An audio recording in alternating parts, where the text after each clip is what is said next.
1 मई से ये ट्रेनें शुरू हुई। एक अफवाह फैलाई जा रही है कि सबने अपना किराया खुद निकाला है। मैं स्पष्टता करना चाहता हूँ, किराया या तो राज्य सरकार ने निकाला है या तो वहां पहुंचने के बाद राज्य सरकारों ने उनको पैसा दिया है। 100 रुपया अगर खर्च होता है तो 15 रुपया ही राज्य सरकारों से लिया गया, 85 रुपया भारत सरकार के रेलवे के द्वारा उठाया गया है, खर्च उठाया गया है। 100 रुपये में से 85 रुपया, 15 रुपया राज्य सरकारों ने दिए। कुछ राज्य सरकारों ने व्यवस्था इस तरह से की कि अगर हम पहले ही इनको पैसा दे देंगे तो वो यहाँ आकर क्वारंटाइन नहीं करेंगे और अपने परिवार को भी जोखिम में डालेंगे। तो क्वारंटाइन सेंटर में आने के बाद उनको कुछ राज्यों ने 1000 रुपया वैसे ही दे दिया, कुछ राज्यों ने टिकट का पैसा प्लस 500 रुपया दिया, उड़ीसा ने 2000 रुपया दिया और क्वारंटाइन सेंटर में रहने की और खाने की सुविधा सभी राज्यों से की गई। अब आगे सुनिए, बहुत सारे राज्यों ने, लगभग हर राज्य ने उनके घर से रेलवे स्टेशन तक लाने की व्यवस्था की है फ्री ऑफ कॉस्ट। रेलवे ने 85% पैसा उठाया, टिकटें राज्य सरकारों ने निकाली है। वहां पहुंचने के बाद उनके गृह जिले में पहुंचाने का काम भी राज्य सरकार की एसटीओ के जा।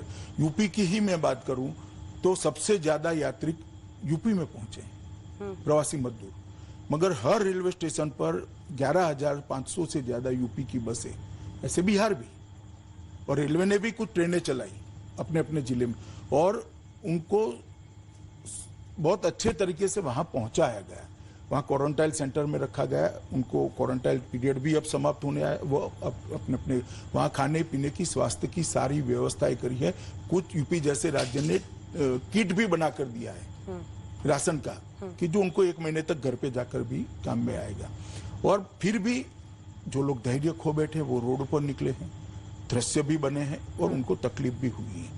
उसके लिए भी भारत सरकार ने तुरंत ही वीडियो कॉन्फ्रेंस कर व्यवस्था की कि हाईवे पर एसटी बसें दौड़ाई जाए और इन सबको 4 जिलों के बीच में एक रेलवे स्टेशन इंगित कर वहां रखने की व्यवस्था की जाए। और रेलवे ने वहीं से फिर से ट्रेन चलाई, बहुत डिटेल व्यवस्था करी है। मगर जिस प्रकार की स्थिति थी इसमें कुछ दिन आपाधापी जरूर हुई, इसमें मैं कोई आपको ना बोलना भी नहीं चाहता और इससे सच्चाई से भागने का कोई मतलब भी नहीं है। वो ना बोलना भी नहीं चाहता और इससे सच्चाई से भागने का कोई मतलब भी नहीं है। उन सबको जो तकलीफ हुई इसका दर्द हमें भी है, मगर इसका मतलब ये नहीं है कि पूरी व्यवस्था टूट पड़ी है।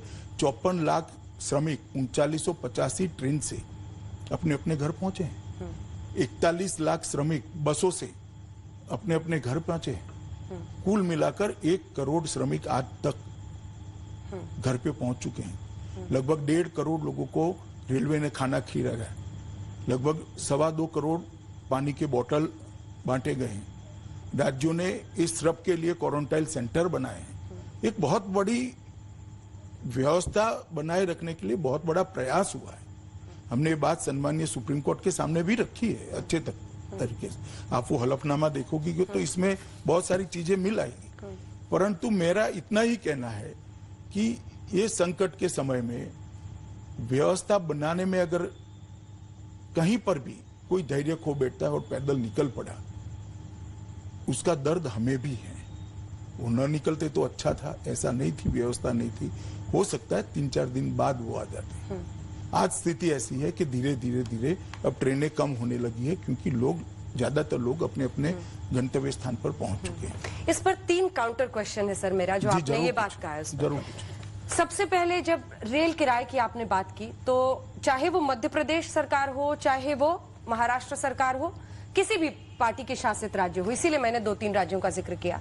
मजदूर जब अपने घर पर पहुंचे, हमारे सहयोगी गए, माइक लगाया, पूछा कैसे आए, बस से आए या ट्रेन से आए, कितना किराया लगा, टिकट दिखाया, बोला हमने 550, 650 किराया दिया। तमाम राज्य किराया ले रहे थे। अब इन मजदूरों की स्थिति ऐसी थी, उनको तो पता नहीं था कि वहां जाएंगे तो हमें 1000 रुपया मिलेगा, मुश्किल से गए। रेलवे को लेकर कई आरोप लगे कि कई जगहों पर उनको खाना नहीं मिल रहा है। जिस सुप्रीम कोर्ट के हलफनामे का आपने जिक्र किया सर, उसी में सुप्रीम कोर्ट ने फिर 28 मई को लिखा कि रेलवे इनको खाना दे, उस पर खाना जरूरी है। 4-4 दिन जा रहे हैं। कई जगह पर बहुत ज्यादा तापमान होने की वजह से रेल को अपना रूट तक बदलना पड़ा, ऐसी परिस्थितियां आई।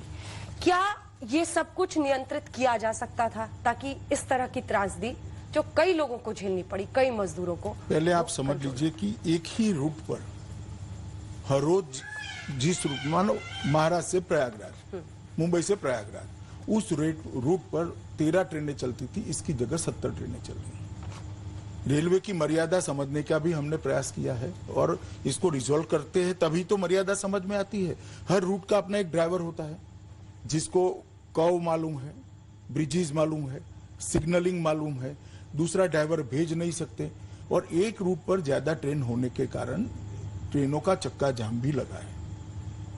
अब एक बार आप ट्रेनें कम चलाते हैं तो लोग पैदल निकल पड़ते हैं, ट्रेनें ज्यादा चलाते हैं तो रूट्स कम, मतलब ट्रैक कम है, क्योंकि जाने वाले लगभग 40 जिलों में जा रहे थे, बिहार, महाराष्ट्र, उड़ीसा, बंगाल ने तो ट्रेनें ली भी नहीं, उत्तर प्रदेश।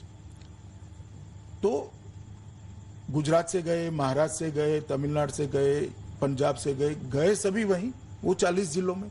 इनकी लाइनों की मर्यादा थी, इसके कारण कई जगह 2-2 दिन, 3-3 दिन के बाद ट्रेनें पहुंची है।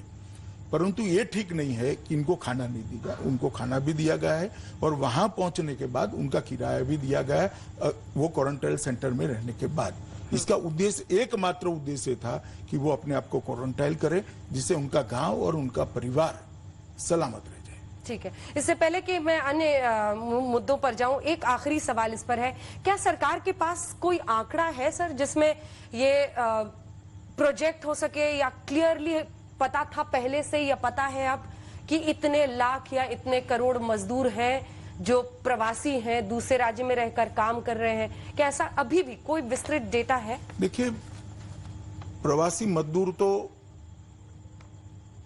कई प्रकार के आंकड़े प्रचलन में हैं, मगर जो जाना चाहते हैं, मेरा मानना है कि लगभग 1 करोड़ 10 लाख लोग जा चुके हैं और अभी भी लगभग 400 ट्रेन, मतलब 3-4 लाख लोगों की सूची राज्यों के पास पेंडिंग है। हो सकता है नहीं भी हो सकते, मगर एज ऑन टुडे की मैं बात करूं, 4-1 लाख लोगों की राज्यों की सूची है। ज्यादातर बंगाल की है, क्योंकि वो थोड़ी ट्रेनें ले रही है ममता दीदी, एक साथ नहीं ले रही है। तो ज्यादातर अब बंगाल और थोड़ा उड़ीसा, क्योंकि वहां चक्रवात के कारण उन्होंने ट्रेनें, गंजाम जिले का ही ज्यादातर प्रवासी मजदूर है और वहां पर चक्रवात का खतरा होने के कारण उन्होंने कुछ दिन प्रक्रिया को रोका था। तो ये 2 राज्यों के अब ज्यादा प्रवासी श्रमिक बचे हैं। यूपी और बिहार के बहुत नहीं बचे हैं। मेरे अंदाज से अब 5-6 से 6 लाख लोग बचे होंगे, मगर इसमें और ऐड हो भी सकते हैं। ठीक है, मैं और अब तो 1 तारीख से तो रेलवे रेगुलर भी चालू हो रही है। 250 ट्रेनें अप डाउन मिलाकर रेगुलर भी चालू हो रही है।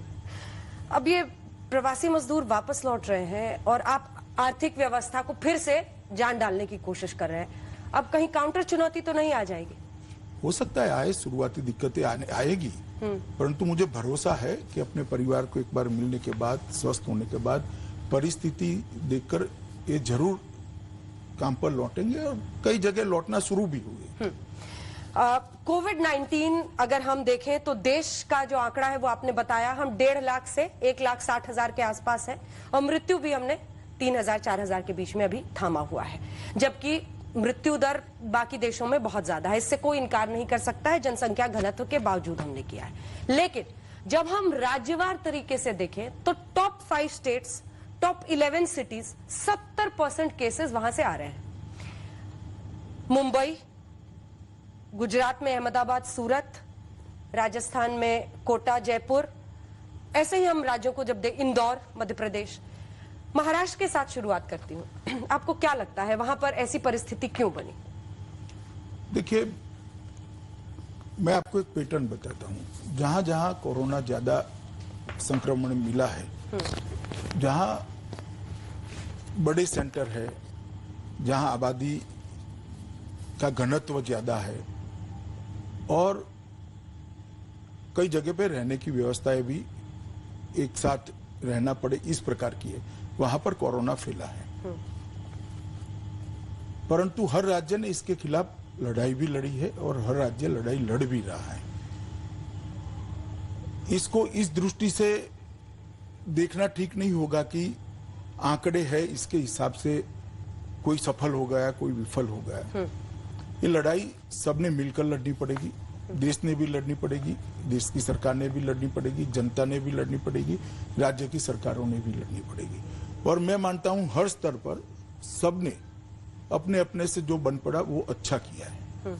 लेकिन महाराष्ट्र इकाई जो भारतीय जनता पार्टी की है वो ये मान रही है कि देवेंद्र फडणवीस की सरकार, माफ कीजिएगा, उद्धव ठाकरे की सरकार वैसा काम नहीं कर पा रही है जैसे उनसे इस वक्त उम्मीद है। और आपके सांसद हैं नारायण राणे, उन्होंने आपको फोन किया क्या? वो तो कह रहे राष्ट्रपति शासन लग जाना चाहिए। वो ठीक है, ये उनकी व्यक्तिगत डिमांड है, ये भारतीय जनता पार्टी की डिमांड नहीं है। परंतु मैं इन जनरल कहना चाहता हूं, मैं पक्षा पक्षी में पढ़ना नहीं चाहता। हर राज्य ने अपने से जितना बन पड़े इतना अच्छा काम किया है।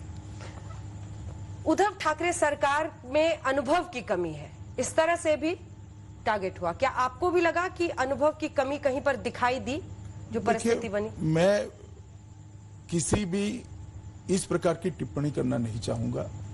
हर राज्य के प्रशासन ने, हर राज्य के नेतृत्व ने कोरोना के खिलाफ लड़ाई में केंद्र का साथ दिया है और अच्छी लड़ाई है। गुजरात आपका गृह राज्य भी है, प्रधानमंत्री जी का भी, वहां पर भी बहुत ज्यादा मामले भागे। अहमदाबाद, सूरत सबसे ज्यादा चिंता की बात, और प्रवासी मजदूरों के पलायन का इशू, सूरत में भी कई बार वो सड़कों पर आते थे। उस पर आपकी क्या नजर थी और आपको क्या लगता है कि वहां पर क्या बेहतर किया जा सकता था, अगर ऐसे में सवाल फ्रेम करूं?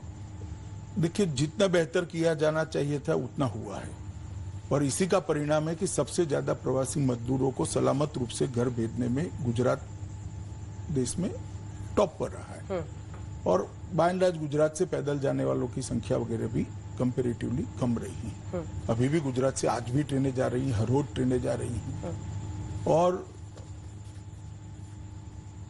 अभी गुजरात देश में चौथे नंबर पर है, और 10-15 दिनों के आंकड़े धीरे धीरे कम भी होते दिखाई पड़ रहे हैं। दिल्ली में लेकिन आप रहते हैं और दिल्ली में मामले बहुत भाग रहे हैं। बीते एक दिन में 1000 और उसके बाद से आंकड़ा, ये भी बीजेपी के ही आपके नेता, फिर मैं राज्य इकाई की बात करूंगी, उनका ये आरोप है कि केजरीवाल सरकार आंकड़े छिपा रही है, जितने आंकड़े आने चाहिए वो नहीं दिखा रही है अस्पतालों को लेकर। इस पर देखिए, आंकड़े छिपाने से किसी के छिपते नहीं। अगर किसी ने छिपा है तो वो जरूर प्रकट हो जाएंगे। इसलिए मुझे कोई अनुमान करने की जरूरत नहीं। आंकड़े अगर छिपे तो अपने आप आ जाएंगे। परंतु मैं अभी भी एक बात रिपीटेडली कहना चाहता हूं कि सभी राज्य सरकारों ने मोदी जी के नेतृत्व में कोरोना की लड़ाई को मोदी जी से कंधा मिलाकर लड़ा है। इस वक्त का मुझे लगता है कि आप पूरा इस्तेमाल कर रहे हैं एक ऐसी मिसाल बनाने में कि सभी पार्टियों के साथ मिलकर इस बार देश एकजुट होकर लड़ा है। ये मुझे लगता है सबसे बड़ा टेक अवे होगा आपकी बातों का कोरोना के खिलाफ। देखिए, ये देश की जरूरियात है और ऐसे समय पर देश ने एकजुट होना भी चाहिए, और मोदी जी की अपील भी है। लेकिन प्रियंका वाड्रा ने 1000 बसें का प्रस्ताव रखा कि हम फ्री बस देंगे यूपी में। वो भी क्या एकजुटता थी? मैंने पहले भी कहा कि हर एक व्यक्ति अपनी अपनी मर्जी के हिसाब से करता है। मैं जो कह रहा हूँ वो बाय एंड लार्ज कह रहा हूँ। 130 करोड़ देश की जनता का मूड कह रहा हूँ, देश के ज्यादातर राजनीतिक नेताओं का मूड में कह रहा हूँ। तमाम जो मुख्यमंत्री थे उनसे आपने इंटरेक्शन किया। आप कोरोना पर, ये मेरा आखिरी सवाल है कि जिसके बाद हम सीए एनआरसी पर चलेंगे और अन्य मुद्दों पर। ये आपको क्या लगता है, कौन से मुख्यमंत्री को आपने सबसे ज्यादा प्रोएक्टिव होकर, सुझाव में ही सही, किसकी अंडरस्टैंडिंग या किसके जरिए आपको लगा कि बहुत ज्यादा जनसंख्या की चुनौती के बीच इस मुख्यमंत्री की परफॉर्मेंस में कहूंगा अच्छी थी? देखिए, किसी एक का नाम इंगित करना सरल भी नहीं है, अच्छा भी नहीं है, परंतु बहुत सारे राज्यों ने बहुत अच्छा काम किया है। तो आप लोग थोड़ा डिटेल में जाएंगे नेताओं के बयान से ऊपर उठकर नीचे आंकड़ों में, तो आपको भी मालूम पड़ जाएगा। ठीक है, अब अन्य मुद्दों पर चलते हैं। और जिस धुआंधार बैटिंग की, ओपनिंग की मैंने बात कही थी, उन 2-3 मुद्दों पर आपकी सीधी छाप दिखी। 3 अहम काम जो आपकी सरकार ने किए मेरी नजर में। एक, ट्रिपल तलाक, जिसको लेकर आज भी प्रधानमंत्री ने अपने खत में लिखा कि हमने उसको हिस्ट्री के डस्टबिन में डाल दिया है। दूसरा, सीएए का लागू होना, और तीसरा 370 और 35A का हटना। इसके साथ ही राम मंदिर के लिए ट्रस्ट भी आपकी सरकार ने अब बना दिया है। तो ये 3-4 बड़े अहम मुद्दे थे। इसके अलावा ब्रेक इस पर कोरोना से लग गया, लेकिन ये जो प्लानिंग थी, आपको लगता है कि ये विरोध का पर भी अभी लॉकडाउन लगा है कोरोना की वजह से, विरोध क्या पूरी तरह से संभल गया है या आने वाले वक्त में जब परिस्थिति सामान्य होगी तो फिर से शुरू हो सकता है? देखिए, जहां